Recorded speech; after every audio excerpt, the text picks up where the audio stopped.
everybody, to another edition of the Rock Pile Report podcast. I am your host, Bill, season ticket holder Drew Gear.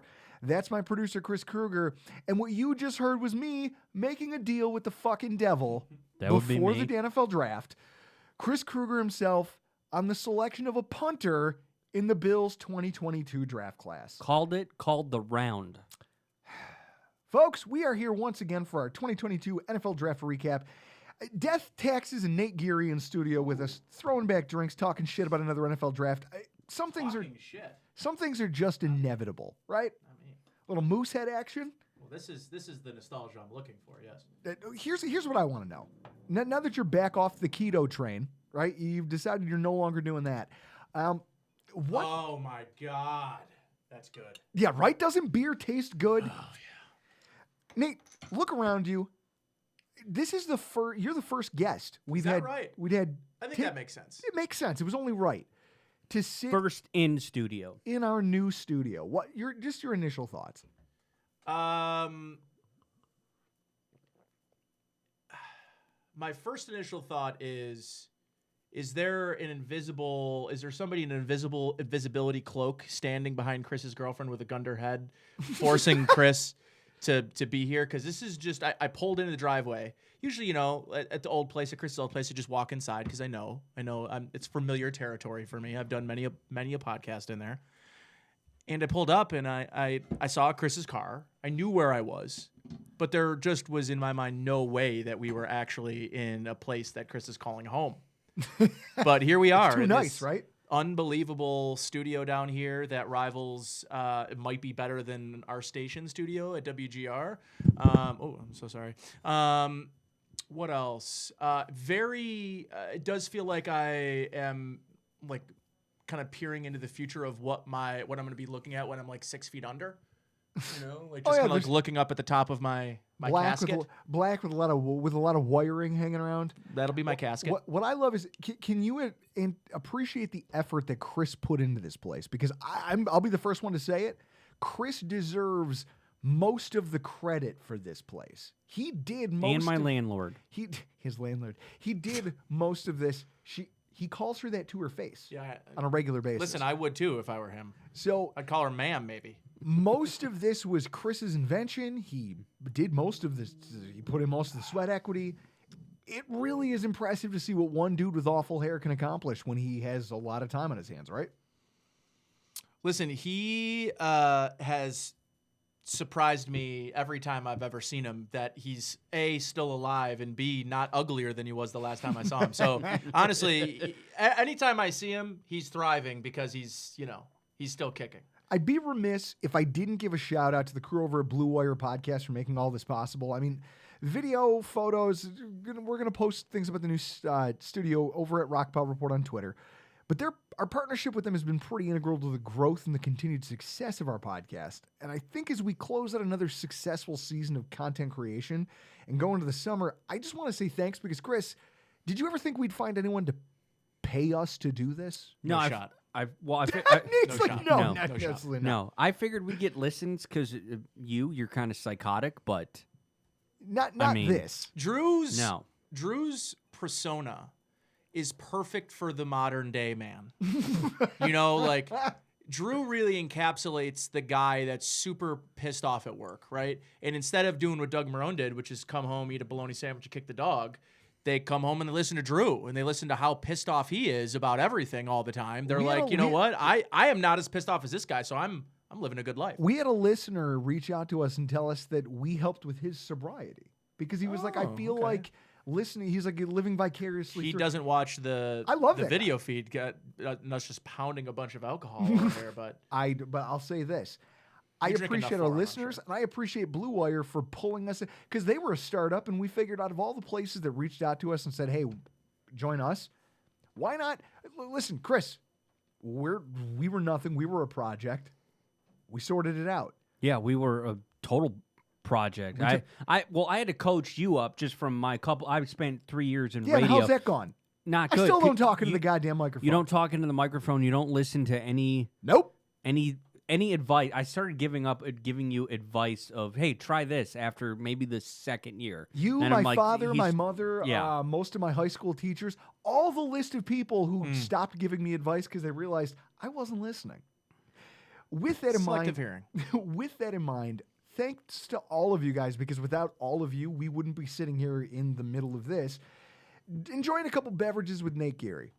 And it's funny because today we actually received, just today, Chris's first piece of mail. I Here. haven't given. Is it from Mark? It's from the Rock Pile Report attorney, Mark Smith. It is. And It is. Is it really? it consisted of a bag of Trader Joe's Ghost Chips It's not really Mark's. and a case of gum. A case of. Did you see the stack of those packs? I of did gum see of it? that. I just didn't know. I just assumed you The- guys got some sponsored. We The- always The Trader Joe swag. chips came from my landlord. This is called Blackjack gum. Blackjack chewing gum, very 1970s Has a labeling. soda shop feel to it. Yeah. I want you to take a piece of this. Now, Chris, we usually do alcohol reviews. We're gonna do a gum review. Well, I'm drinking beer. Is this minty? It is the first package ever delivered here. Oh. No, Yeah. no. Let's talk about this. Hey guys, like Seinfeld, to quote that psychopath Lloyd Braun. Nope. This is what the holidays are all about. Just Nope. three buddies sitting around chewing gum. Nope. No, I haven't give this address out to anybody yet. So I got a package. Wow, this is fucking awful. Yeah, the package. Yes. Holy- Did you not smell it? No, I Oh just my put God! it in my mouth. It smells like. What, my- you smell things? It before smells you like eat my them? great grandmother's like. Like the inside of her purse, because that's what it tastes like. This little tastes bit. like if you had black licorice and you left it at the bottom of a 65-year-old's purse for a while. Yeah, this had the postmark to Chris Greeter. Wow, Great. this Now, gum is impressively bad. I can smell it from you guys having it in your mouths. Yeah, I just ate a whole pack. That's a what? He just stuck 5 pieces in his mouth. Let's. You know Oh. what? It's 7. You know what? God, so can we all declare Blackjack Gum a loser? Yeah. Yeah, I was a loser before. But who has that many of those? Who Well, did that? we Who, do. really? Who did that? Our lawyer, Mark Smith. It really was Mark. Yeah. So I should have known it was Mark. Oh God, Mark's going to appreciate this because I think this is probably a record for how many times his name's been mentioned on the podcast. Yeah. Oh my God. Well, I'm gonna need a little bit of this whiskey to get the taste in my mouth. Jesus. Yeah, that's why I didn't want to ruin this perfectly good first moose head of the year God. with that terrible tasting gum. Yeah. Tastes like ass water. He's literally got the taste of a 75. I mean, I thought the Miller High Life stuff, the Little Caesars love, all this was this is a new low for Mark, I think. The fact that he even Anyone knows that the fact that he even knows what this gum is enough to purchase it and send it to us. Anybody is that stands Little Caesars doesn't. There's no redeeming that. He hides it from his wife like an alcoholic hides liquor. Listen, in the, we all like, hide in the food toilet from our tank. significant others. Let's Yeah, just let's he be has honest to about keep that. Little Caesars in the garage fridge because if his wife finds it, she throws it away because she doesn't think that filth belongs in the house. You know what? You can respect that, right? Wait, no. This is what I'm going to do because this is why I love coming on this podcast. Bruce Nolan, foods you hide from your significant other. That is a podcast topic for food for thought if I've ever heard it in my Hell entire yes. life. This See- has been this has been productive for this alone. Chris, look at that. The Rock Bell Report influencing people already. Hilarious. Let's talk about the NFL draft. Chris, we're the Pettiest Bills podcast. I want to talk winners and losers in the AFC. Who's a winner in your mind? When you think about who won the NFL draft, what's a name that comes to mind? Can I turn this into a two-part series of winners? Sure. Okay, first is the winner that's actually a winner, which I think is the New York Jets. I think they walk away with 4 cornerstone-type players, 2 on each side of the ball. So they were able to disperse it in, frankly, all pretty premier positions, short of running back. But edge, I think Sauce Gardner is going to be a heck of a player. Corner, which is now turning into a premier position. Edge, corner. You got wide receiver, which on the other side of corner is turning into a premier position. Just look at some of the contracts being handed out. And then, they get Breece Hall, who I think a lot of people wanted to see the Bills or wanted the Bills to find their way to just based on his potential fit in the offense. You now match him up with Michael Carter, and they've got the best 1-2 punch in the AFC East at running back. So the question's going to come down to their offensive line, but I like what the New York Jets did a lot. And what I'll do is winners of this draft, part 1 was the New York Jets. Winners, part 2 is winners that everyone says are winners, but I don't think are winners, and that's the Baltimore Ravens. Because listen, I get it. They drafted every media draft dude's favorite player, and that's awesome. But that doesn't mean shit. And they have nobody to catch footballs from Lamar Jackson in the most important year in that franchise's history in terms of keeping an MVP caliber quarterback.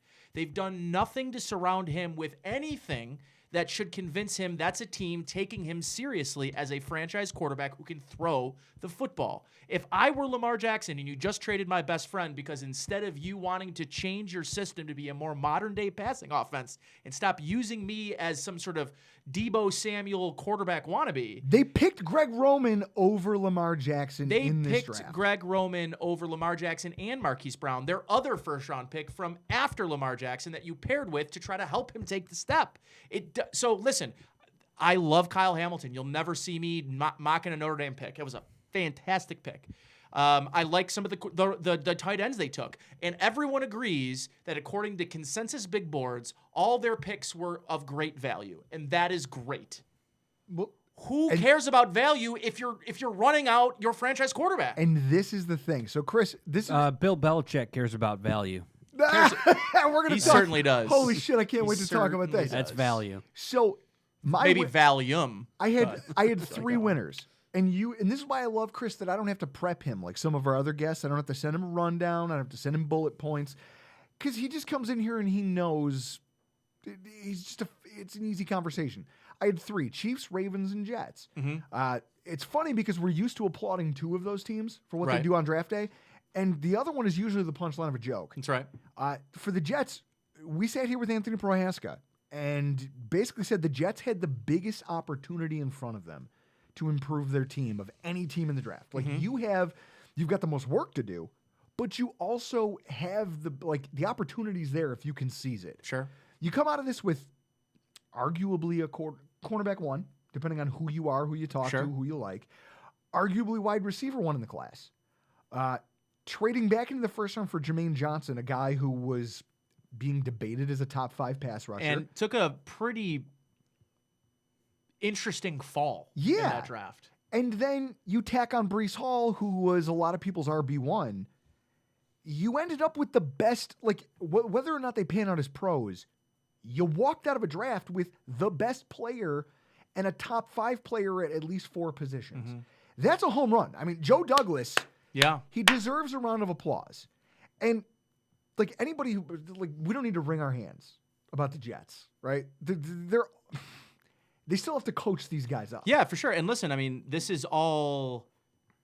They didn't make the moves they made. They didn't draft the people they drafted because they're trying to win a Super Bowl this year. That is not number 1 goal for the New York Jets. Number 1 goal? Let's get on the map. Let's put together a team that can contend for 3rd. It's simpler. What do we have in this quarterback? Well, yeah. I think it's just that. I don't think it's... Listen, is Robert Saleh and Joe Douglas going to lose their jobs if they if they have 2 wins this year and they finish last in the division? No. I mean, probably not, but it won't feel good bringing them back, and they'll be on the hot seat next year. But I think the main... So you're saying they'll come out of this year knowing whether or not Zach Wilson is the guy? They should. Okay. Yeah, I mean, they should. Through that lens, then this does... I mean, because they've got... Think about Josh Allen year 2. Yeah. All of us felt pretty good about that. That guy threw 20 touchdowns. Yeah. And I said this the other day. I said this a couple weeks ago. I tweeted about the Jets. And I said, what kind of step does Zach Wilson need to take in order for that team to be an 8-win team, to be 500 or what it used to be, 8-9, right? 9-8. And I said, how about 3,200 yards, 20 touchdowns, 9 interceptions? And a bunch of people are like, well, that's not going to get it done. That won't do anything. That's not good enough. I'm like, well, that's funny because those are the exact same passing numbers Josh Allen had his second year. And that's not to say it's the same argument as that Dolphins fans like to make, which is shitty Josh Allen and good Tua. And, now Tua is going to be Josh Allen. I'm not making that argument. What I'm saying, though, is we're talking about in terms of linear paths to becoming a franchise quarterback. Those don't exist. Not every path is linear. So I look at Zach Wilson, for instance, and this year you should get a good look based on second year in the offense. He's one of the very few young quarterbacks that has had the benefit of having the same offensive coordinator going into year 2. A lot of quarterbacks don't have that luxury. Josh Allen did.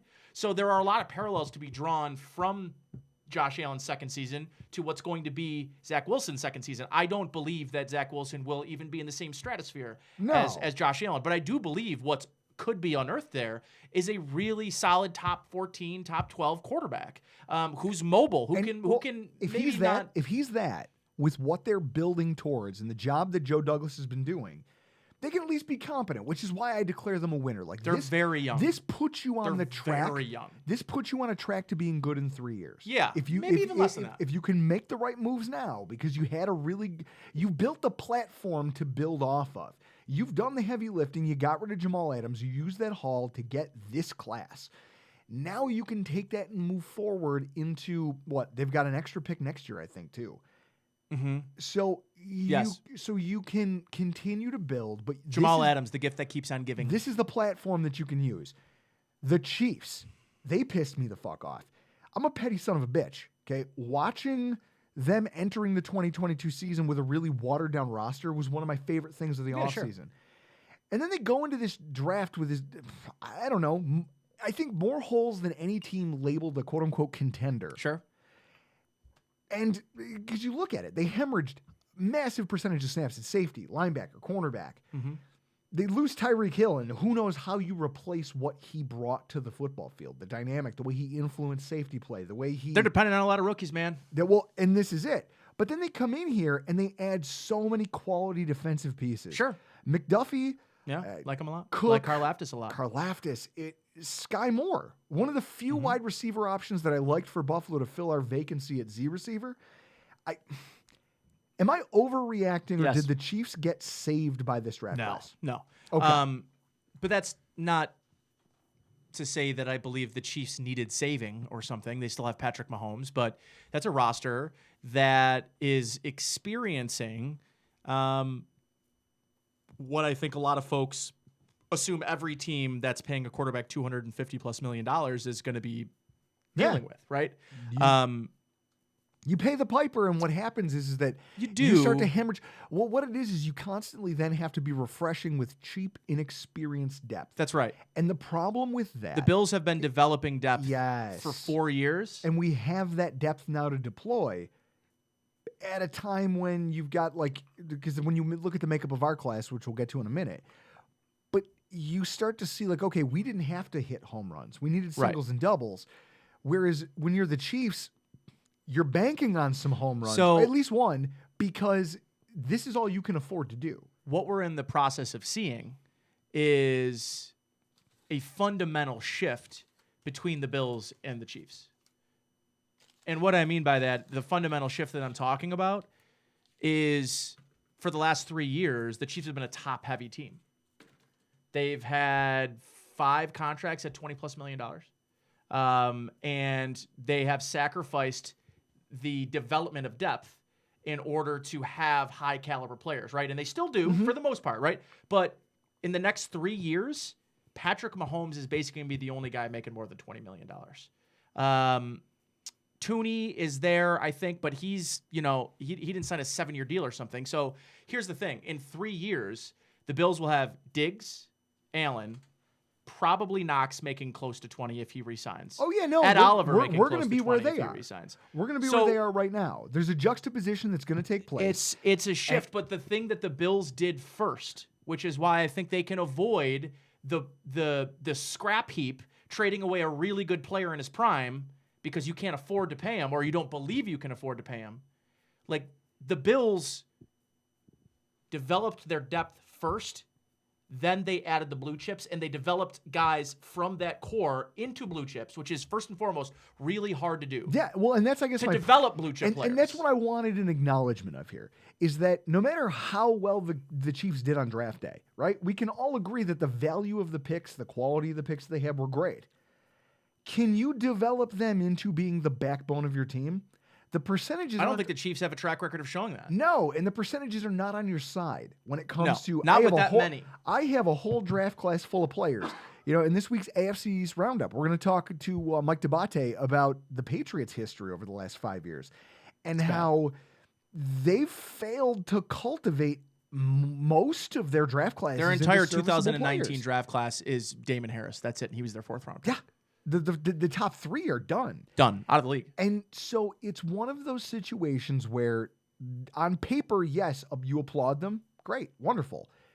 But I don't think that this makes you better now out of the gate. No, definitely not. And hopefully they all pan out. You're a competitive team in the AFC, but if they don't, which the odds say not all of them will, whether it's injury, whether it's ineffectiveness, whether it's just an inability to coach some players into being what you think their ceiling is, the Chiefs probably, this isn't their saving grace. I just want to, because I felt like that on draft night, and I've come full circle on this to say you won the draft, but again, where does that get you?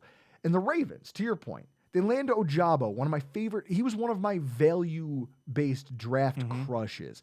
I said, Chris, one of my nightmare scenarios was going to be if he was on the clock. And the Buffalo... That defense is fucking stacked. If he was on the clock at 25 and the Bills didn't take him, if all the cornerbacks were off the board and the Bills did not take Ojabo, I was going to call it just a disaster for the Bills because he could be such a great player and of such a value to you. And the Ravens get to steal him in the second round that way. So great. Hang on. Whoa. Best safety prospect, a starting center. They killed this draft. Charlie Kohler at tight end. Yeah, I like him on Iowa State a lot. They're a team loading up on defensive players. But and you know what teams do that? Teams that are prepared not to pay their franchise quarterback. Yes, and that's why when I look at my losers, the losers of the 2022 NFL Draft, the Ravens are number one with a fucking bullet. Before you go, let me finish the Chiefs' thought. Yeah. So Chiefs' thought is their track record of developing their own and turning them into blue chip players. Mecole Hardman, no. Travarius Ward, gone. Travis Kelce, okay. Rashad Breeland. Chris Jones, good. But Clyde Edwards-Helaire, 1st round pick, running back. Yeah. Probably won't play very much this year. No.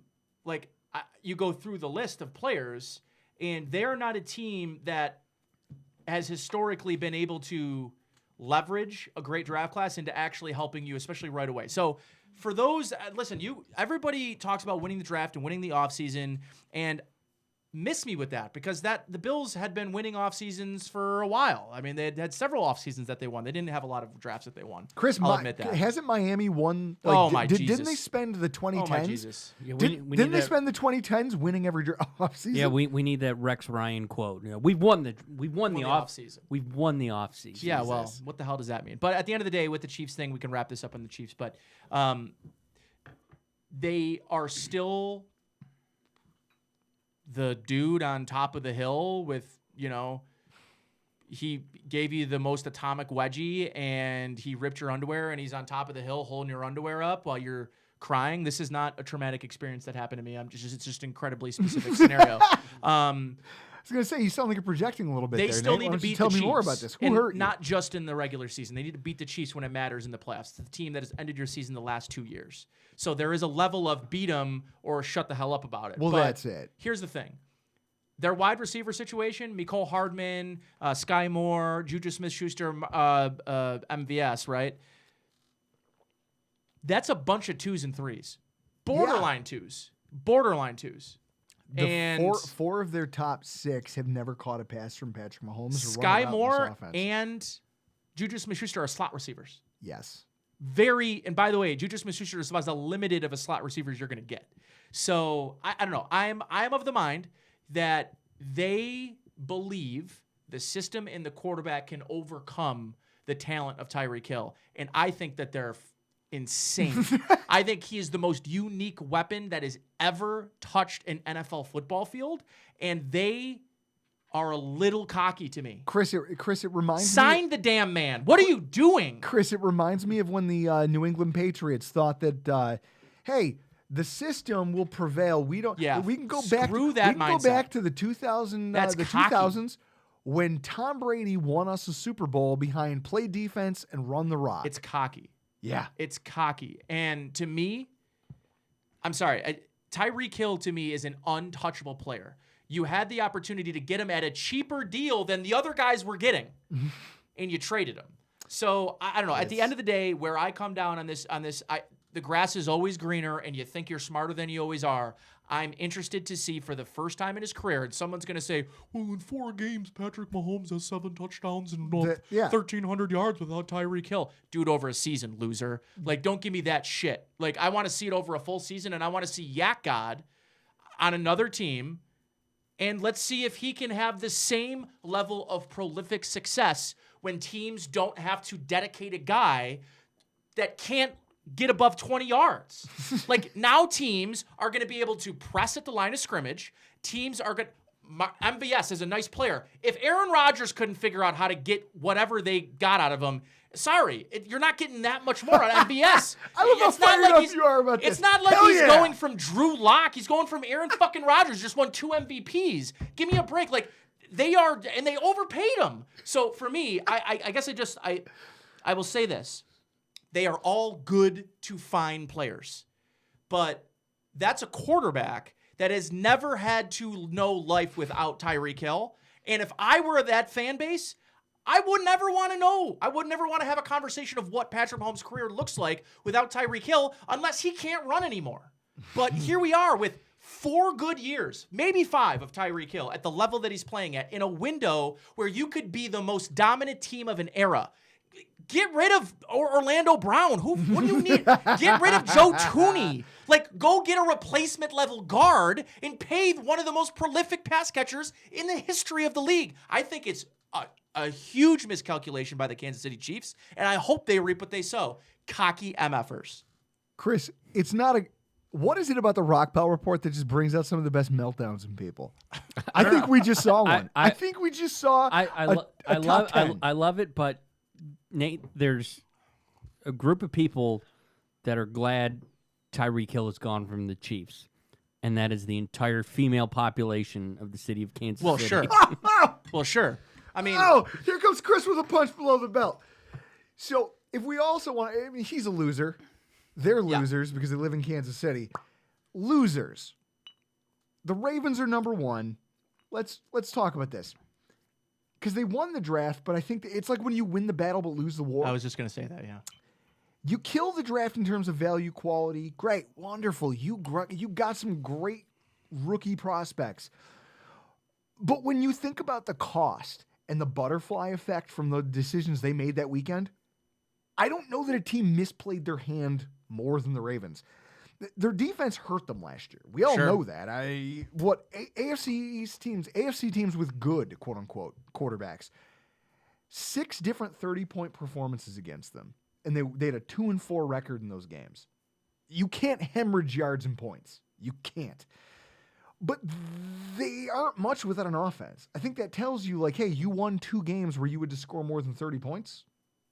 Like, you're in trouble, and you need weapons. You need things. They decided to trade away the only wide receiver that had more than 500 yards last year. First 1,000-yard season, too. He's the only one with a 1,000-yard season, and he's the only one with 3 touchdowns. They've got a tight end depth chart that's I like it. Slightly better than what Buffalo's is. I mean, I like Boyle. I think Andrews is one of the best tight ends in the league. Nick Boyle is one of the best inline blocking tight ends, and I think that Kohler kid from Iowa State's. And then they also got the kid from. They get Isaiah Likely too. Yes. I really like what they've done, but here's the thing: what are you going to run 14 Who personnel? Gives a fuck? What are you going to? Yeah, that's what I'm saying. What are you going to roll out? Personnel? And then in the process of assembling this mess, you rub your currently unextended former MVP quarterback the wrong way in the process. Yeah. Take what you think about Lamar Jackson as a passer out of the equation for a second. Between the state of the offensive line, the wide receiver group over the last 3 years, and their obsession with Greg Roman as their offensive coordinator, can you honestly say the Ravens have done a great job of putting talent around Lamar to succeed? I don't think they have. No. Now, imagine this. You're a quarterback who's betting on themselves. You know, you're betting on yourself by playing out the string instead of trying to get that long-term peace of mind and a generational payday. Because let's face it, the team has offered him something in the hundreds of millions. Yeah. He just doesn't like the fact that it's not 200 millions like what Allen, what Mahomes. I'm sure he's getting market rate for a franchise quarterback with an MVP. He just wants more. I don't know that. He is negotiating his own contract, and that's weird. And that gets weird. And within that, there is a lot of ambiguity. You don't know what's happening. You don't know what also you're not getting leaks from an agent like you would if you had an agent. But you know what else is hard about that? Josh Allen was the one who went out and practiced. Did you remember in the weeks leading up to training camp started? And everyone kept asking, Josh, what's going on with your contract? And he goes, I don't know. That's what agents are for. I'm just out here to play football. That's legitimately what agents are there for. Yeah. They take the pressure off you so you can go out and focus on your job. If you're the dude who's on the phone with the GM doing the talking every day, every week, you and this GM are going to have a conversation. It's going to be a back and forth. Sometimes it could get acrimonious. I don't know what that's going to look like. Yeah. What I'm willing to say to you is that when you think about this, I don't know. Flacco was the last one to try to do this. To say, hey, I'll go into my 5th year, I'll roll the dice. He won a Super Bowl. It worked out for him. It worked out for him, and it fucked over the franchise. Yeah. But it worked out for him because think about the weapons he had.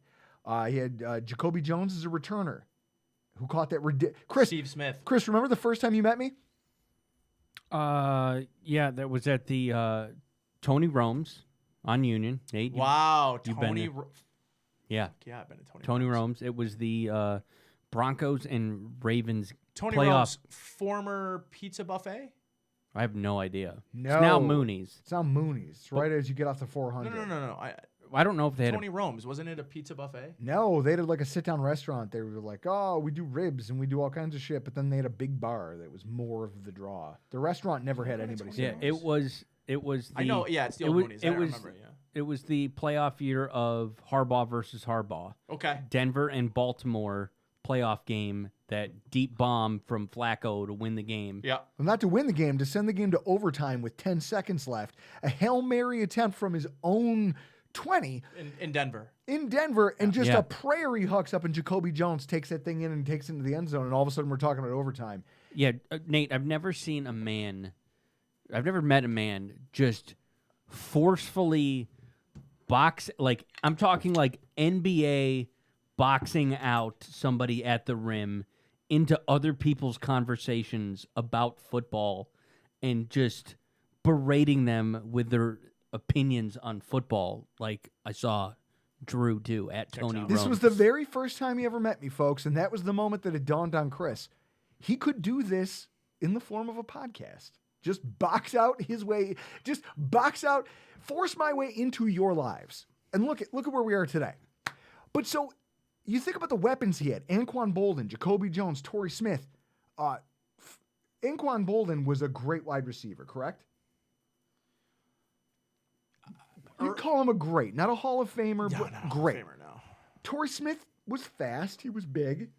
Jacoby Jones was good. Mm-hmm. They had, I don't know who their tight end was, but they've always had good tight ends. Their defense was all world. Look at what they're doing now with Lamar Jackson.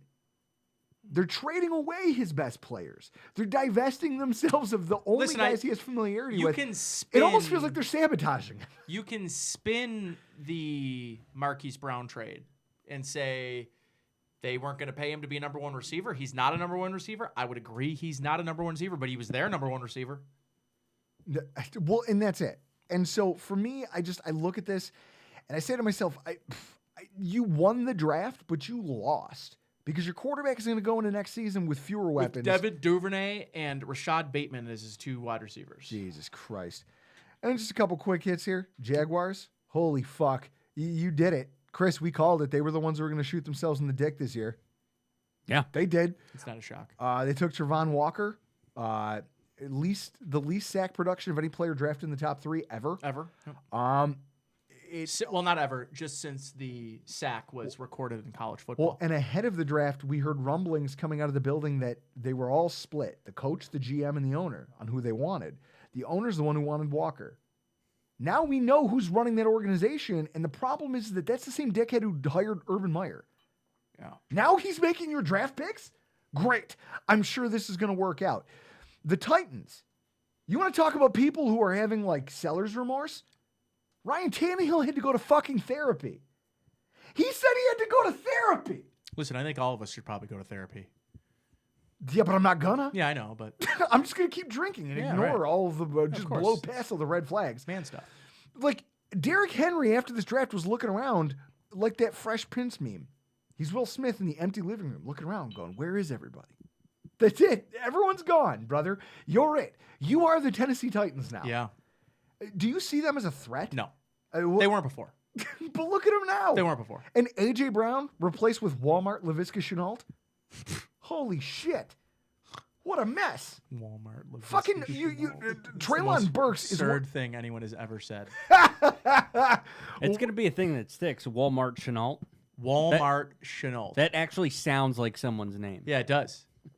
Oh, Treylon Burks, he's going to suck there, especially, because he's got a real gunslinger at quarterback who's going to take a lot of chances on 50-50 Taking balls. therapy after throwing interceptions. Jesus Christ. Their general manager was crying at the Senior Bowl. I'm done with the Dude, Titans. we're done with them, right? All Can we you know flush them? Let me go with one more rant about the Titans here. So the Tennessee Titans,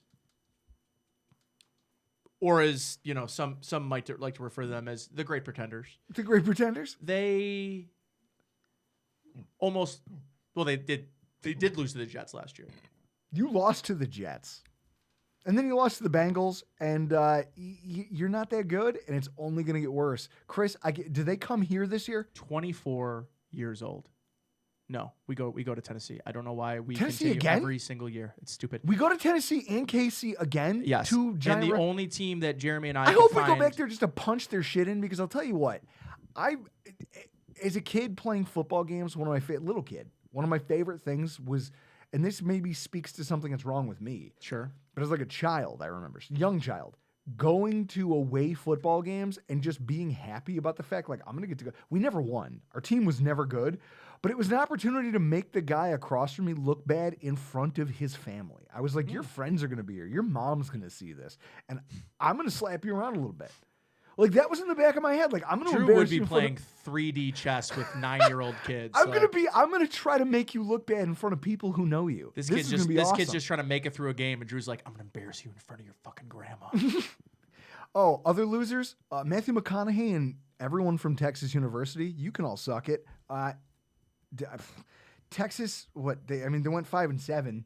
Did they have anybody drafted? No one. For just the second time since 1937. Not a single player got drafted.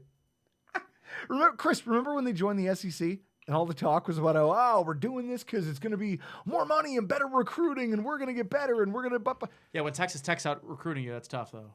Yeah, Chris. Yeah, and then Oklahoma's head coach left for USC. How big of an L is this for Texas University? It is. But I don't know how many people call them Texas University. Texas University, the University of Texas, doesn't fucking matter. The biggest loser, though. You? The biggest loser. Well, sure. Is definitely you. It's here in my hand. What is it, Chris? The peach Bellini? Yeah. You sick fuck. Chris, why don't you tell the people? In fact, I said a lot of things last week, folks. Some controversial, some pretty vanilla, a lot of trashing of the movie Silver Linings Playbook.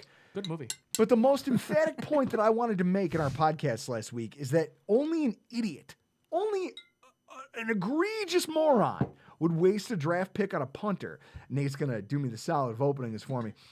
Especially a draft pick that wasn't a throwaway, end of the 7th round compensatory kind of pick. 6th round. 2 punters came off the board in the 4th fucking round. I want to talk about that for a second. That's absurd. That I don't know who said it, but I just have like a recording on my phone. That is absurd. I feel like it was Jackie Childs from fucking Seinfeld. What's more absurd is the fact that my own football team gave me the old Judas treatment. The old Brutus treatment. They stabbed me in the back. Oh, yeah, I was going to say, it's not Judas. They doubled down on didn't that get Judas trend by and the left Bills. me on the wrong end of this peach fucking nonsense. I want the two of you to discuss these 2 questions while I chug this disgusting fucking beverage. Well, I've got a question for Nate. I got a question. Yeah, no. I got a question for Nate. Sure. So why don't you See you chug? in hell. Why don't you chug that? Bottoms Yeah, up. because Drew said he's that someone was getting Judas, which means they would have to have been Jesus, which is... Well, you said before. You said before we started recording when we mentioned the pick. Drink it faster. Yeah. The Jesus, punter. What is that? Sure. What's up? Buddy? So, why wouldn't we spend a pick on a punt? That is weird. Why wouldn't we spend a pick on a punter knowing that Hawk's in his last year and has no guarantees? Yeah. Why wouldn't you just get Punt Christ in here?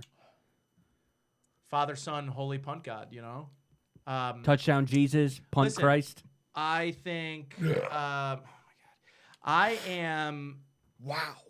And this is a message to Punt God Matt Ariza. August 4th. Actually, it's gonna have to be earlier than that. Let's go July 15th. Stinglemeyer Park. Nate Geary holding camp. Whoa. It's happening. I'm gonna hold a holding camp for all the youth in Western New York to learn the fundamentals of holding the football properly. And Matt Ariza is invited. I'll show him how to hold. If there's anybody in this town, I've been called the holder of the town. I'm an elite holder. There's so many things. My freshman year the in jokes college. there are so many jokes that I want to make right now. My freshman year of college, the only reason I traveled with the team was because I was the holder. And same with sophomore year, pretty much, because I didn't play that much. I didn't take football very seriously when I got to college. I'm immature enough to almost have to leave the room. We can make a phone call. When I found we out, can make a phone call on your behalf to get somebody that we know that is involved with. Do you guys know long snapper? We might know a long snapper. I could right now, if you tell Reed that I wanted to take a video of me holding one of his full speed snaps without a practice run on video, I bet you I could take a Reed snap and hold it perfectly without practicing, and I haven't done it in probably close to a decade. Chris, clip that audio, send it to Reed. Tell him we need. I don't want him taking it easy. I want him throwing it back there like he's Matt Hawk. Okay, so first of all, when you heard Nate say that's weird, I was vortexing that bottle of Peach Bellini. Not well, by the way. No, not well, but it did the trick. It got it down fast. You'd spin that thing. You got another one coming, dude. Oh, I know. But listen, Punt God, stop! Don't be mad about punters. This is 6th round. I do like Christian Bedford, the other guy that got in the 6th round too. Was corner, it one of the few holes that the Bills had? Like, did everybody it need to was be talking filled? about punter for months. Yes, it's terrible. I said last week, why wouldn't you spend a 6th round pick on a punter if he turns out to be Johnny Hecker? Yeah. Hecker was undrafted. All right. Well, I'll defer to the two of you because what the fuck do I know about Chris, what do I know about the draft? It's why we do this with people who are smarter than us. Because what have I established over 7 years of this podcast? Nothing about the draft. Now, as it comes to the actual Bills draft class, I want to start this off with just a statement, just like, I don't know. I look at draft grades. You can't really go by these. It's hard to. There's a lot of... Here's the problem with draft grades. If you didn't like player X before Team Z took them, then the odds are whoever selects that team will seem lesser in your eyes. Right? If you thought Cole Stranges was a 3rd round pick instead of a 1st round talent, then you obviously hated everything about what the Patriots did in that moment. But everybody hates what the Patriots did. Well, yeah, everyone is. I mean, that's consensus. But is it like, look at it. We just shit all over the Tennessee Titans. We just shit all over the Ravens. Well, that's because that's our opinion. And that's because of what we thought. We gave them credit, but also we were looking at the players that are divesting themselves. Yeah. We don't know if they were part of the problem in Baltimore. We don't know if A.J. Brown, maybe he was more of a dysfunctional player than we know. We don't know what goes on behind the scenes. 24 years old. Some outlets like CBS Sports look at the Bills and say that their draft graded as a C. Okay. Well, NFL Network gives us an A-. The New York Post says we're a B. And ultimately, I throw my hands up because, I don't know, it's all subjective, right? It's all comes down to what... There's a lot of nuance here. Beauty in the eyes of the beholder. So grading doesn't... does not matter at all. So you can't... What did Marv say? You can't judge a draft class until their 3rd season? That's fair, Chris. It takes a couple years because some guys who sucked as rookies came out like, for instance, year 2, year 3. 2019's draft, the New England Patriots. Joke. Any other general manager would have been fired for that draft class. Well, what did Colin Cowherd say?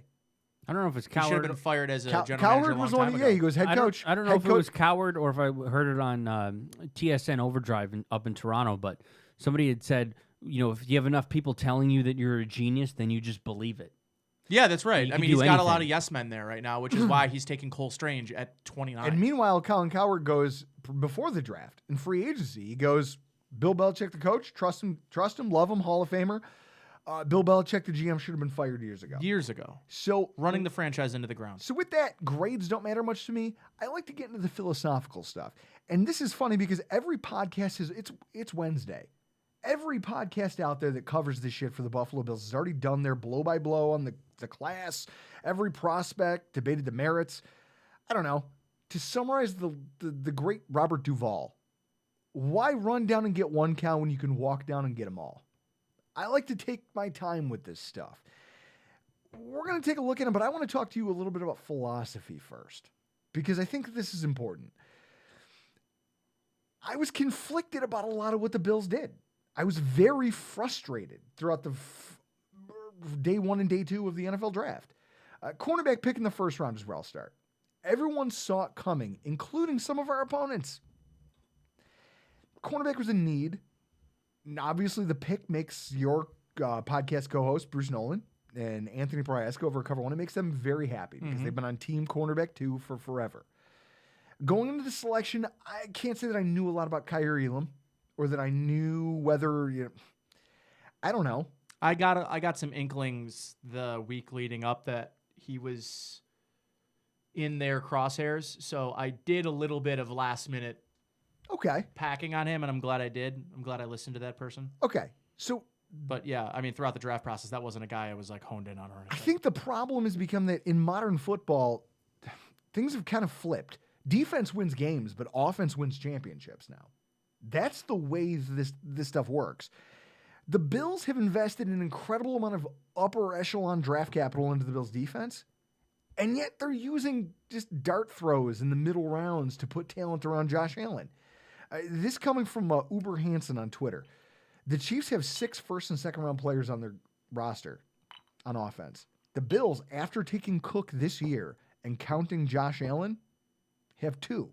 Which receiver in Kansas City would you take over Gabriel Davis or Stephon Diggs? And I understand what you're saying. Right. And that's the cultivation thing. Wait, whoa. But that's the cultivation thing we talked about earlier.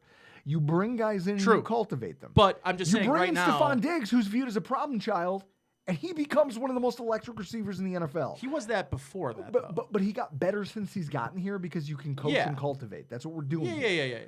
But now. But I'm not gonna give the Bills credit for Stephon Diggs being Stephon Diggs. Stephon Diggs was Stephon Diggs. But so philosophically, knowing that a massive trade up the draft board is not in Bean's nature, it's just not something he's gonna do philosophically. Were you still surprised at all to see the Bills again defer to the defense on day 1? No, I mean, they filled in a huge hole. I also want to say that I think they were a bit of a victim to a kind of a crazy, an unprecedented first round, incredibly entertaining, but just some of the worst case scenarios for the Bills, especially if you were a guy like me, team wide receiver. All the wide receivers went. The Chris Olave trade up by the New Orleans Saints really started the run on wide receivers, and then that was that. And, for me, it became very quickly, okay, you get to 20, let's see, is McDuffie going to fall? Who's going to grab McDuffie? The Chiefs traded up. Traded up because the Bills, they knew they had to get in front of us. And there was no way New England was going to give us that pick. No shot. No shot. So they end up taking, Trent McDuffie there at 20 or 21. And I think it put the Bills in a position of, we've got one more guy we feel like we can take at this position in the first round. We have no guys at the wide receiver position we could take in the first round. It's either we get up to 23 and take our guy and ensure we get our guy, or we're trading back. And I think that was probably the right mindset to have in this draft. I'm glad they didn't trade back. I'm glad they traded back when they did, because the real value in this draft came between 3, 4, 5, and 6 in this draft. There was a lot of good 6th round, 5th round picks in this draft that are going to be players in the league. Maybe not this year, but there's going to be guys. I think Christian Bedford. It's a bold statement, Ken. I think Christian Bedford, the guy that they got from Villanova, that defensive back, that guy's going to be a contributor to this football team. He's going to make the team. Wow. That I really like that pick. Joe Marino likes that pick a lot. That's one. Well, that who's he competing with though? He's competing with Cam Sims, Cam Lewis. Cam Lewis. But they like Nick McLeod. There's guys that in that cornerback group that they do like. There's another kid too that's a rapper's son. Which rapper is it? Warren G. Is it Warren G? I think it's Warren G's From son. last year? Yeah. Yes. He's still on the practice squad. Warren G's son. I forget his name. Regardless, I really like the pick of Elam for maybe one reason alone. Flexibility to play more press man. This is a team that I think wants to get after the quarterback. And what did we just talk about the Kansas City Chiefs? The Kansas City Chiefs just got rid of the one guy you cannot play press man against. And they got a bunch of guys that you'd love to play press man against. And the Bills just got the guy that allows you, if you can play press man, to rush for and have a Hall of Fame edge rusher in the prime of his career who's capable of getting after the quarterback. And now you have a one technique position that's no longer the weak link of your defensive line, but now the strength of it in both depth and I think just upfront talent at the top of it that should free up Ed Oliver to stop getting so many damn double teams. And now you have one of the better penetrating off-ball defensive tackle pass rushers in the league in Ed Oliver. And now you have Von Miller on the outside of him. And if that is on one side of the line of scrimmage, and you can play good press man at the line of scrimmage with Trey White and Elam, and have two guys in the back end that can roam the deep half and play two-man under, you're going to be really hard-pressed to find a team that's going to be able to beat that defense, who was already the number one defense in the league last year.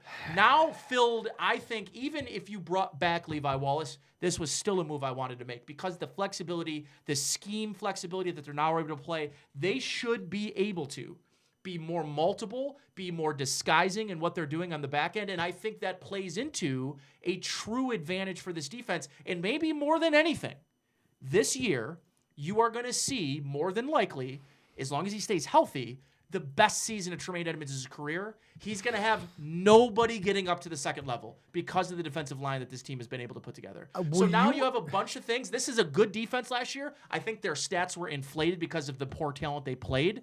This year, this schedule, we will have a much firmer and more realistic understanding of who this defense is going into January and February than we did this year, where I think the defense had the feel slightly of Paper Tigers. I think Paper Tiger is a little extreme and a little disrespectful to them because they were damn good. But I think they feasted on bad offenses. They feasted on bad quarterbacks. This year, I think they'll be better and they'll have better quarterbacks to face. We will have a much better, and they may not be the number one defense, but I think they could end up as the seventh best defense in the league and be better than they were last year. Well, it's hard to argue with that then. Right? It's hard to argue with all that. Chris, how many holes can you poke in that? I don't know. When are you going to take that second Seagrams? That's kind of what I was wondering too. That rant was leading into you just getting another Seagrams in you. Yeah. Open that fridge. Let me pose this. Here's the nice thing though. These are very cold. This fridge works very well. Chris. Yeah, it is. Nate, let me pose this to you. Sure. Hang on. Open your email. I just sent you 2 spreadsheets. Put them up on the big screen. You know, now that we're in the new studio. All right, I'll put that up. So last week I made the bet. First round pick is a cornerback. Wow, you really owned Drew. Seagram's bet, first pick, gonna be a cornerback. Yeah. Would you have been able to make that bet with Bruce Nolan? I would have made the bet that they were going to take a corner. Yeah. Yeah. Do you think Bruce would have taken that? No. But you know Bruce, he's a cornerback apologist. Yeah, we had him on to break down the class. Because we thought that was going to be the pick, like based on free agency. Going into the draft, our first round pick is going to be a cornerback. We got to talk to Bruce about this. He's been on that. We know he's on that train for 3 years. Whoa. How was it? You got diabetes yet? I'm close. Maybe diarrhea. So somebody call Wilford Brimley. Get him in here. It's in the Dia family. I'm struggling. Get me Wilford Brimley. God, gotta chase that with a moose head. All right, so let's move on to the day 2 that I hated. Now, on Friday, Chris, we had plans to do a live stream show with the Rock Sports Network crew, and that got scuttled last minute by the casino, which isn't their fault, just a scheduling issue. And that idea died in the vine, but it worked out, right? It worked out because my brothers happened to be in town for my grandmother's birthday, and we got to have a Gear family reunion of sorts. Just me and my brothers sitting around the table talking shit for the first time since my wedding in 2018. It's the first time all four of us have been in the same room. It was a good time. And as tends to happen at Gear family get-togethers, Alcohol's had. You start with Takes are thrown around. The beer beer and hey, a glass of wine turns into whiskey, which turns into scotch, which turns into me struggling for 20 minutes to put together a very basic mojito, and then taking 3 sips, falling asleep, and spilling it all directly into my lap. Like that's how day 2 of the draft ended for me. Sounds about right. Now, no matter how much booze I consumed, that's not a night I'm going to forget anytime soon. But I'm willing to blame the alcohol a little bit for the way that I felt watching day 2 because I was fighting mad. Like I was frustrated. There's an opportunity cost to trading down in the NFL draft. So, Michael Silver wrote an article for Bally Sports now that he works for. I believe he used to work for NFL Network. Michael Correct. Silver, He's got me blocked on Twitter, so I don't know. Of course He's he a does. pussy. So he was quoted because he spent the whole weekend with Brandon Beane, and he detailed a lot of the Bills' draft. I'm surprised they gave such a hack that insider scoop, but draft goings on. You got a lot of quotes and quips and stories from Brandon Beane. Beane was quoted as saying that he loves Friday night of the draft, that it's his favorite night. Day 2. Yeah. The Bills were a team that we said last week there were so few jobs legitimately up for grabs that a trade up would probably, that's a thing the Bills are probably going to do because they probably look at their draft pool and go, none of these rookies are going to make it, so it doesn't matter. We also talked about how offensive additions were probably going to be where they were going to focus because he himself said the team needed to get, quote unquote, more explosive. He said that at his end of season presser. We need a team that's more consistently explosive next year. So watching them spend yet another first-round pick on a defensive player, I was expecting an effort for them to trade up. I know. That's why you just drank a Seagram's. I know that's what you were expecting. And I don't know. Instead, they did the opposite. Now, here's the thing. You watch the Jets trade up for Breece Hall. Yeah. And then Seattle takes Kenny Walker, and you go, okay, running backs, there's no more bell cow backs left in this class. That's off. They weren't looking for a bell cow back. Wide receiver, all the starting quote unquote wide receivers that you could roll out there on day 1 and be confident in, they're gone. Yeah.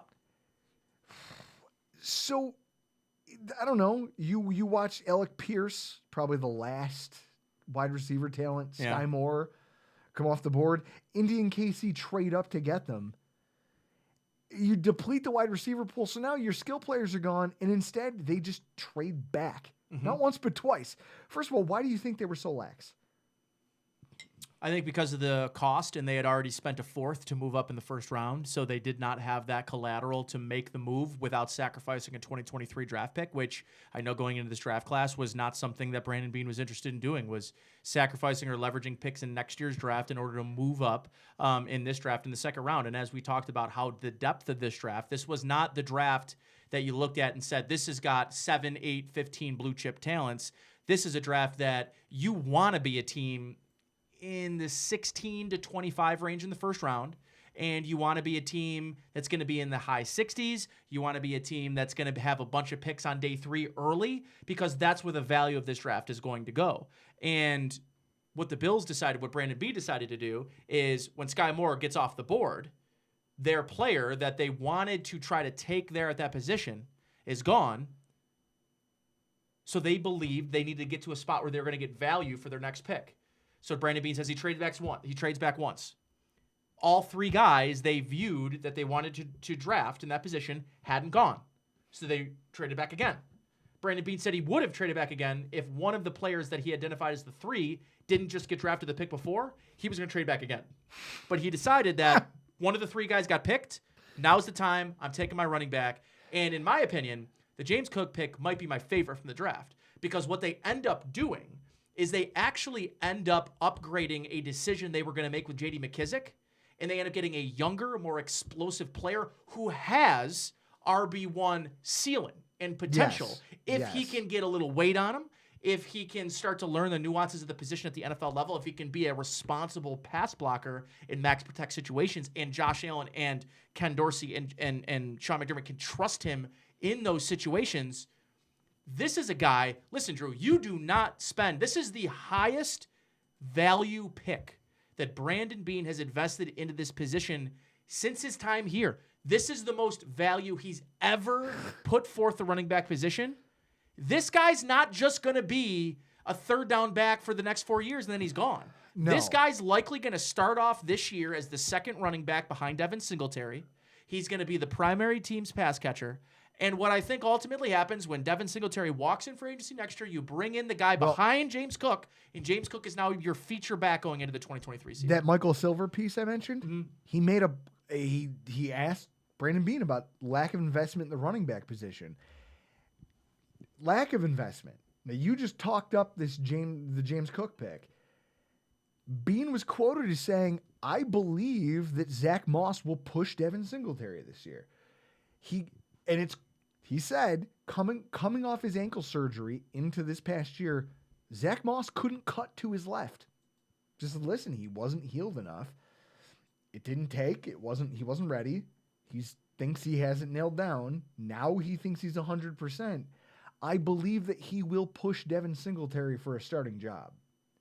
So does that mean that if that were to occur, if Beane's intuition on this situation is correct, Zack Moss becomes a more explosive running back than Devin Singletary, given that he's a little bit more of a physical makeup than a physical playing style, right? What does that mean? Like, if he's willing to give Zack Moss that opportunity, and he believes that strongly in him, I know what you're saying about James Cook, but doesn't that kind of fly in the face? Like, hey, he could be our running back too, passing down situations. I don't know. It sounds like they're putting an awful lot into Zack Moss. Well, he's a draft pick of Brandon Beane's. Of course, he's going to say, yeah, you know what, Zack Moss is trash. Like all you guys, I hear all you guys talking about him. He's trash. He's fat. He's slow. He's out of shape. Yeah, he's got no chance to make this roster next year. They also have Duke Johnson, who did some things for the Dolphins last year. He did some things. I think that they have done everything they possibly can do to get to have someone else take the job away from Singletary, and they have yet to do it. Did you think trading back with an AFC opponent like Cincinnati? This was one of my points of frustration. They were one of the shittiest pass defenses in the NFL last year. They were. Passing yards, they were 26th overall. You let them trade up for another safety. After just drafting a safety the previous round, you let them trade up and get another one because they're trying to fix their pass defense. Mm-hmm. Do you think it's wise to make... Were the Bills going to take him? Do you think it's smart to make another team that you're going to play and that you're going to have to cross paths with eventually, get the guy that they want? Look at New England would have boxed us out of a trade up. There's talk in the Michael Silver piece about how they were trying to trade up to Green Bay's pick, right? They were trying to trade up to Green Bay's pick, but it didn't matter because Trent McDuffie went. That's right. He was gone anyway. New England's pick. So New England was never going to give us their pick. No. That was never going to happen. Why would you, as the Buffalo Bills, give a better player, a player that they covet because they think he can make their team better, to a conference opponent that you're going to have to run through at some point? Trying to think of a PG-13 way of describing. You don't have to. This isn't a PG-13 podcast. This is an NC-17 podcast. I like the horse shit you guys do over. I shouldn't call it horse shit, but you know what I mean. I've heard you and Bruce talk about this. How Bruce is the PG, you're the PG-13. I'm the bad boy. Yeah. Well, welcome to the late night show. Had Joe Burrow put his nutsack on the face of Sean McDermott like Josh Allen did to Bill Belichick, yeah, I wouldn't trade with them either. All right, that's fair. Here's the thing, right? This is not to say that I don't fear or don't believe the Cincinnati Bengals are a good football team. They are. Why would the Bills be worried about what Cincinnati's going to do? I don't care what Cincinnati does. Am I going to take the player? No. If I'm not taking the player, have him. Okay. Everybody in this draft's got to go somewhere. And if it means I can listen, if you can get more of what you want, then you're okay with it, right? If you look at the analytics and you look at value and understanding value, the thing that Bill Belichick does is he trades back a lot. Now, he has yet to really find the talent to match the value or proposed value of trading back of what that can bring your team. But if you go Pro Football Focus, Football Outsiders, you look at any of these high-level analytics, sports and football analytics writing companies, like all of them will tell you trading up is bad for business. It's not smart football. It's giving up more lottery tickets for a more premier lottery ticket that is still a lottery ticket. Okay. So that to me is why, you traded up and you used that fourth. You ensuring that you get the last first round grade that you have on your board, which is what Brandon Beane said, and I'll take him at face value, is more important to me than trading up in the second round to get the 7th best or the 10th best receiver in this draft, when you can say, I've got the 3rd or 4th best corner on my board, and the last guy, this is my last chance to get a guy with a first round grade. I'd rather use that 4th to move up in the first to ensure that than use that 4th to move up in the second round to go get wide receiver 9 or whatever it is in this draft. And Chris, I think that he makes a really valid point for pretty much all of the draft conversation, right? Doesn't he? Yeah. So with that, I'll just note real quick, linebacker Terrell Bernard, it doesn't, I don't know. There was no blue chip talent here. That was the only question mark pick that we had. But by the 3rd round, you're throwing darts and hoping that a Dawson Knox-esque kind of a value in terms of developmental talent falls to you. I guess I don't know. I looked at this and I said, you have Channing Tindall, who's going to come in here and play a very physical inside linebacker role for some team out there. You had Leo Chenal, who could be the prototype at Sam linebacker, rush linebacker. You chose not to do that and instead drafted an undersized weak side linebacker that is going to be a special teamer in 2022. Maybe someday a watered down version of what Matt Milano currently is. Matt Milano was picked 2 rounds after. I know. Matt Milano and he share the exact same height and weight. He ran faster than Matt Milano. All right. So I'm just saying. They're looking at the analytics of this. Now, Whiskey Drew Gear was incensed on Friday night. It was crazy. Whiskey soaked Drew Gear wanted to set this I wanted to set this whole room on fire. Today, that would have been mean to do right as Chris settled in. Well, we didn't watch the draft Friday. I was watching Generette. So I just looked at it as you took a backup instead of a starting caliber talent on your football team. I saw that as a miss. I don't know. When you look at that second round and the way it played out, I feel better even talking to you about it here and now, but you can reconcile in your head what they did with those 2 picks, correct? Yeah. How do you get past this pick, the Bernard pick?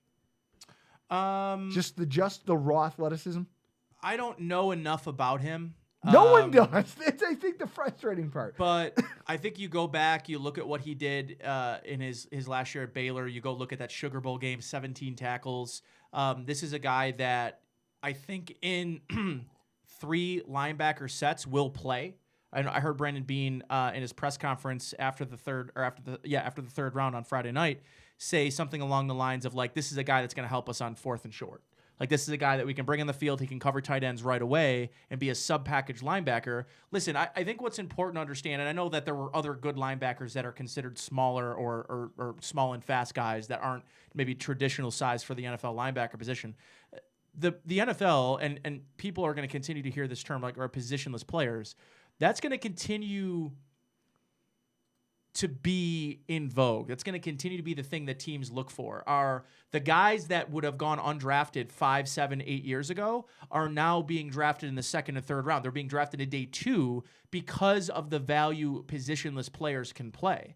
And in Sean McDermott's defense, there is not a lot of that cross-position flexibility. You look across the roster, short of some of the guys in the defensive line, there's not a ton of guys that you could just move around all over the place, right? The safeties can swap out safety positions. Each of them can play on each side. One guy can play strong, one guy can play free, and the next play they can switch. But Trey White isn't going into the slot. Kyrie Elam isn't going to the slot. Taron Johnson isn't going onto the outside. Ciaran Neal is going to play the big nickel role, but he's really more of a big nickel if you have a linebacker that you want to cover, a tight end that you want to cover in the pass game. What you don't have is a big nickel for teams that want to run the football, but are also quick. And I think more so I think about the team like the Baltimore Ravens. Yes. And I think about teams like Cleveland. And I think about some of these, what they're doing is stockpiling positionless players so that in a game against a team that, like the Indianapolis Colts, where you feel, pound for pound, we don't love the matchup. They're going to like it way more this year with their defensive line, mind you. Yeah. But that game in particular, we don't love this matchup. Run first teams. We have more of a finesse pass stopping defense. That doesn't bode well for us. Well, we want to be able to take Taron Johnson off the field and put a third linebacker out there without the other quarterback saying, Omaha, we're going, 53 is the mic. We're going after this guy right here. We're going after A.J. Klein. And A.J. Klein, for all that he was, I thought when they put him in situations to get after the passer, when he was asked to cover the running back out of the backfield, and when he stayed into max protect, I'm going after the quarterback for a sack. That was his best football. No, for sure. When he was asked to drop into coverage, he was a disaster. The 2020 Seahawks game was his finest work. Correct. So think about A.J. Klein, but not the liability in the pass game. And I think that's what you're looking at here. You're looking at a guy that you can create more matchups against teams that are going to look at you and say, we're the Browns. We're the San Francisco 49ers. We're these run first. We're built to run. We're going to run 2 tight end sets. We don't want Taron Johnson on the field in those positions, but we also don't want a giant linebacker who's a liability against teams with good tight ends. So I think for me, that's where this comes from. This Bernard pick is coming from the opportunity to play the big nickel in 2 separate ways. With Ciaran Neal to be more nimble and be a guy that can cover tight ends and frankly can cover some wide receivers, or be a little beefier if you're playing that run-heavy team and allow him to not be a liability in coverage, but be a better guy against the run. So if we're talking about these prospects, now that you've helped me get over my just animosity towards the early portion of this draft, and obviously the back half, they did a great job bringing in some really solid players. Mm-hmm. If we're talking about our favorite things of the draft, the Elam pick is low-hanging fruit. I mean, it fills a hole. The videos have gone viral. He's a bean guy. He's a process guy coming from a major Power 5 university. The punter is like a high-hanging fruit.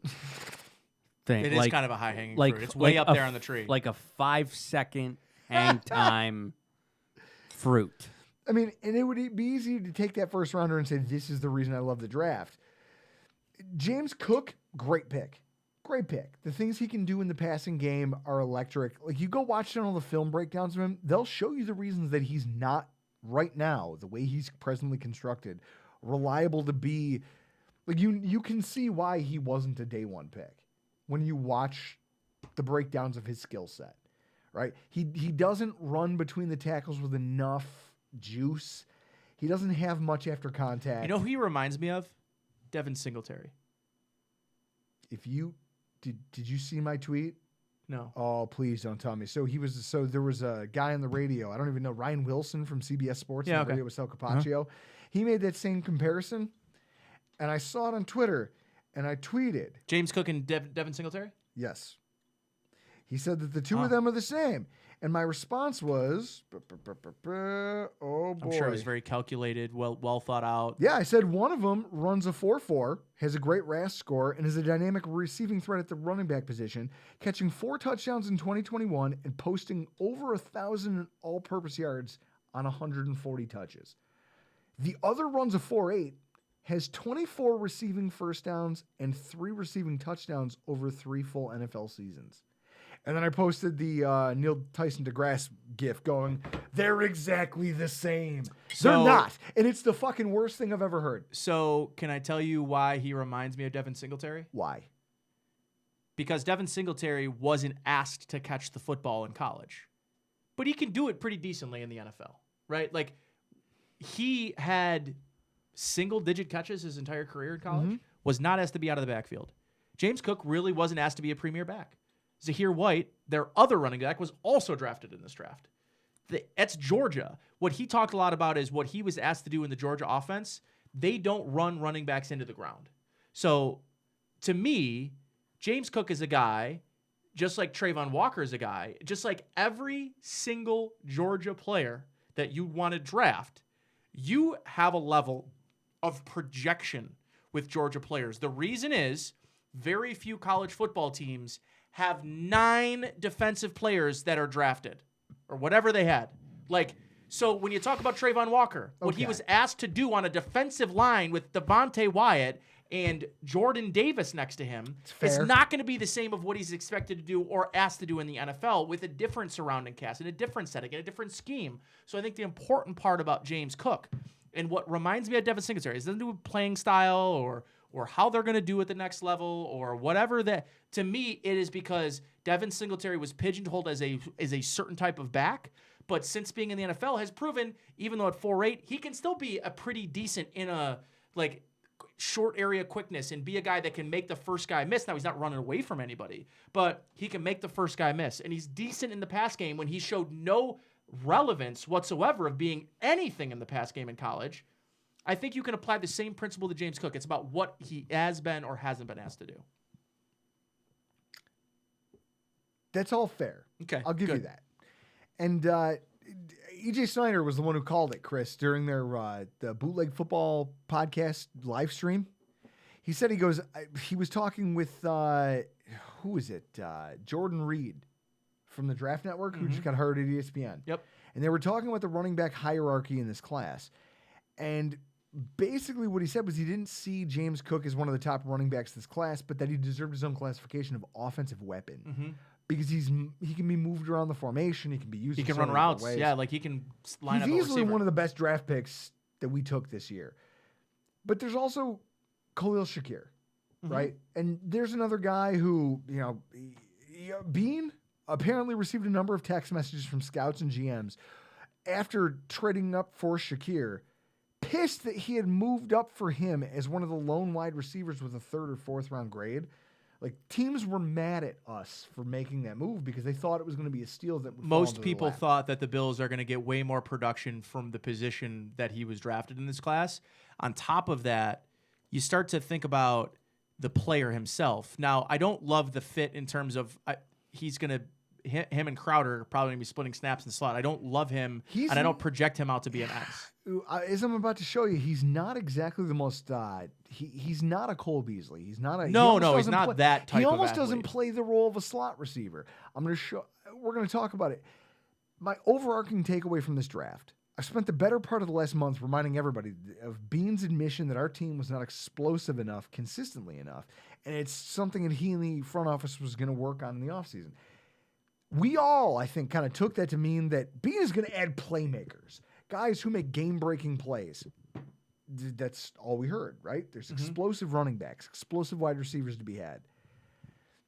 I think our GM has been playing chess while we play checkers again, and he just steered harder into a trend he's been finding his way with ever since this team started evolving.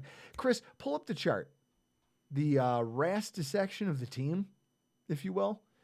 Yeah, that one. So if you go to the offensive depth chart tab. So when I had COVID, I sat in a room and I started breaking down the RAS scores of everybody the Bills have allowed to take considerable snaps at a certain position. And I figured this would be a good resource to keep over a handful of years and watch the evolution of our team's decision making. So what you saw was a lot of very poor, size grade, speed grade, size grade, speed grade. Running back, okay?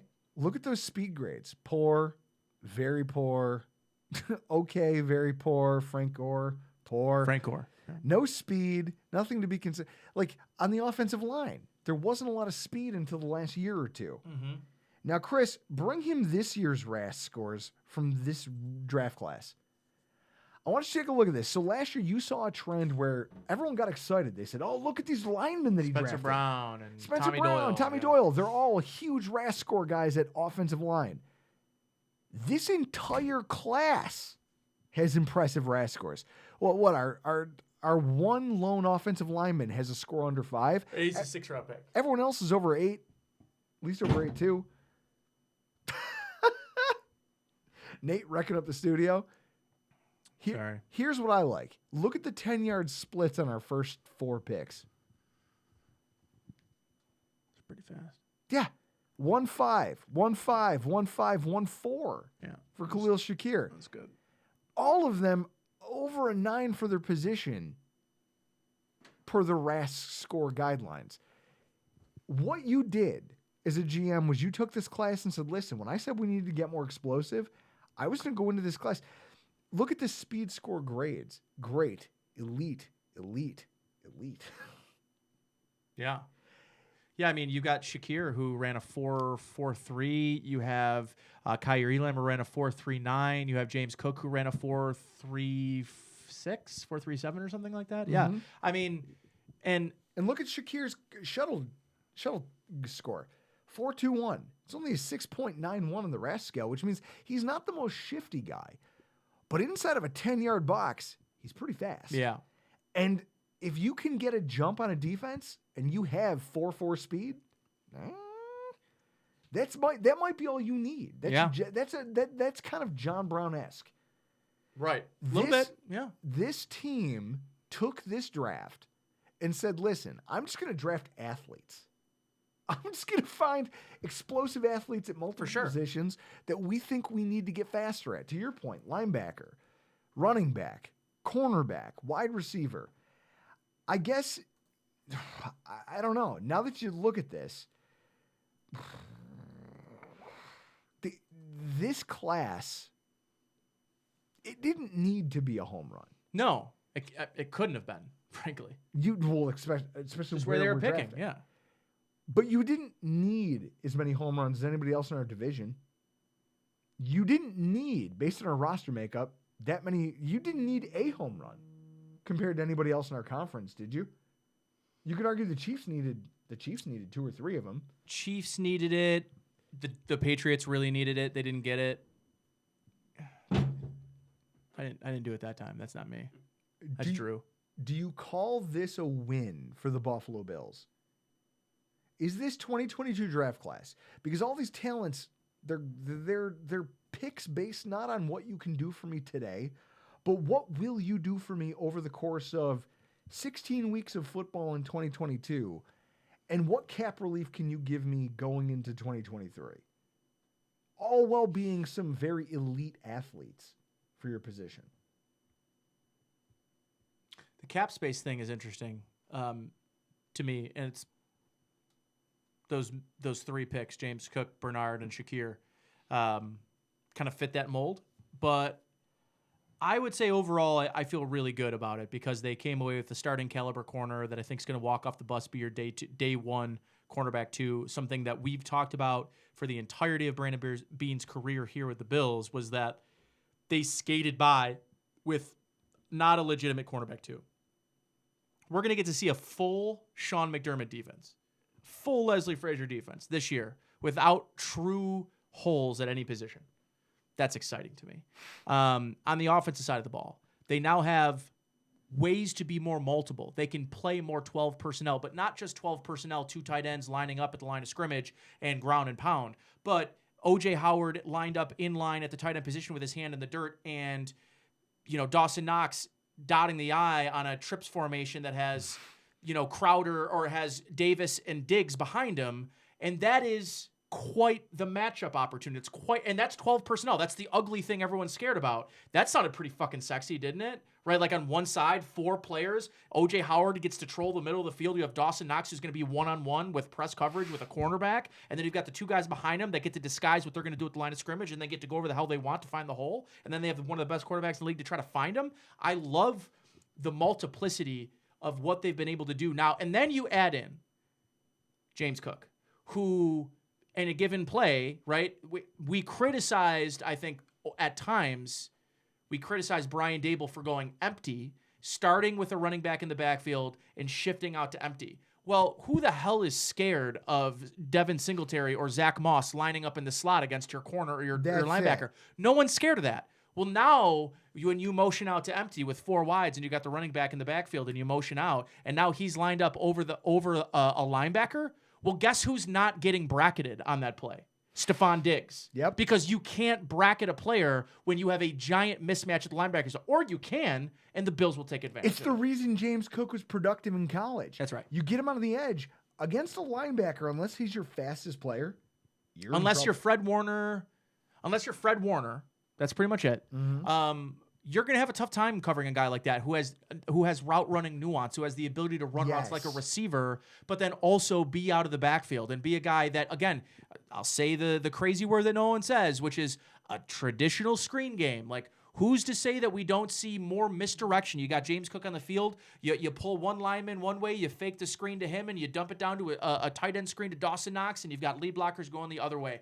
I think one of my main hopes for Ken Dorsey is he takes this offense and figures out how to develop some resemblance of a screen game, because they're the easy yards after catch is important, but screens are the easiest way to get your quarterback an extra completion and an extra however many yards he's going to break off in the process. And considering the offensive line that we've built, that's a possibility now. I've you said finally this, have the athleticism on the offensive line to support it. I've said this on your show a few times, but the thing that has always impressed me about Josh Allen and has impressed me about Brian Daboll is they run a doctorate level offense, or they were for the last 2 years, passing concepts. They really did not have any built-in layups. And that's why if you want to criticize Daboll at times, Daboll was very, very high level. That offense they were running and the scheme they were running and how they wanted to win at the line of scrimmage with the receivers that they have and the types of receivers they had and the ways that they wanted to win over the middle of the field and multi-route combos and crossers and everything that they wanted to do against man versus zone, everything was at a really advanced high level. They were doing things on expert on Guitar Hero, right? Where a lot of teams build in layups in their offense, especially early in the game, to get their quarterback going. It's what I was begging for, because they were running this complex style Josh Allen's second year. And that's a lot for a young quarterback, but not only did he take it and learn from it, he built on it the next 2 years and became the quarterback that he was. So for me, like, if Ken Dorsey does one thing, if he can build in 1 or 2 layups into this offensive scheme, they should be better if they can do that. It feels like this draft has given him the kind of, the talent he needs in order to do it. And if it doesn't work, well, Chris, they've got a fucking punter who should be able to flip the field and help our defense get back. I hope you're happy. Punt God. I hope you're happy with how excited you were about that pick. Legatron, baby. Touchdown, Jesus, punt Christ. Legatron. Are we the team of, what do they call that in the Bible? I don't even know. It doesn't matter. Judas. What does matter is that we're out of time and we got to get the hell out of here. But this has been a lot of fun talking about the NFL draft. I feel good about it. You've helped me feel better. Good.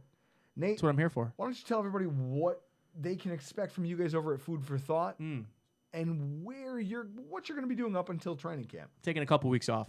I've been filling in for Howard on the morning show for the last month. How's that going? I'm exhausted. Tomorrow's my last morning. Howard gets back on Tuesday. I'm taking the weekend off. I'm taking next weekend off. I need a little me time on the golf course. Just me and my boys. You and that bum ankle? Me and my boys. Yeah, I'm gonna limp around. I played. Who gets hurt falling out of a golf cart? I didn't fall out of a golf cart. I was driving. I wasn't driving. A friend was driving. He swerved, and my foot got caught in the cart. I'm honestly, if I'm being honest, I'm really lucky that my ankle, my toes weren't pointing in the opposite direction. I got really lucky. Okay. I golfed yesterday. It didn't feel great, but it's manageable, and I can deal with the pain if it means I get to go on the golf course. So it's the only thing that gives me happiness. That's what I tell my girlfriend. I love you to death, but golf's the only thing that really makes me happy. But you can find me you can find Bruce and I. We both do our Food for Thought podcast every Friday night starting at 9 p.m. Eastern. We're live. You can, of course, download it if you miss it live and you miss the video live. We're on YouTube or wherever you find your podcast. If you just type in Buffalo Rumblings and you scroll down, you can find Food for Thought there. And then, like I said, I'm kind of taking a little hiatus away from the radio. I need a little break. But you can follow me at Nate Geary Sports. I got my Twitter back. I got hacked, but I'm back. I'm back. I got hacked. I got hacked on Friday night of the draft.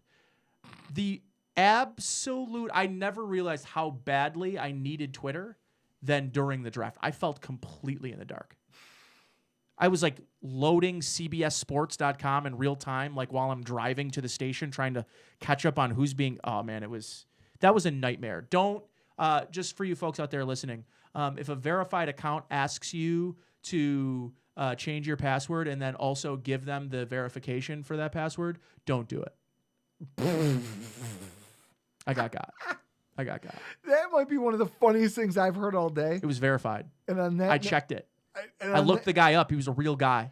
So pissed. I was like, this guy's like, what? It's like, if you're not careful, you might get your blue check mark taken away. Just click on this link and give me a bunch of your personal information. I'm like, all right, yeah, this checks out. This seems right. And you're so defensive of that This seems check right. mark. This seems right. Anything to save the check mark, buddy. Fucking hilarious. Chris, that's a solid note to end on. I'm Drew Gear. That's Chris Kruger. That's Nate Geary. And this has been your Rock Pile Report.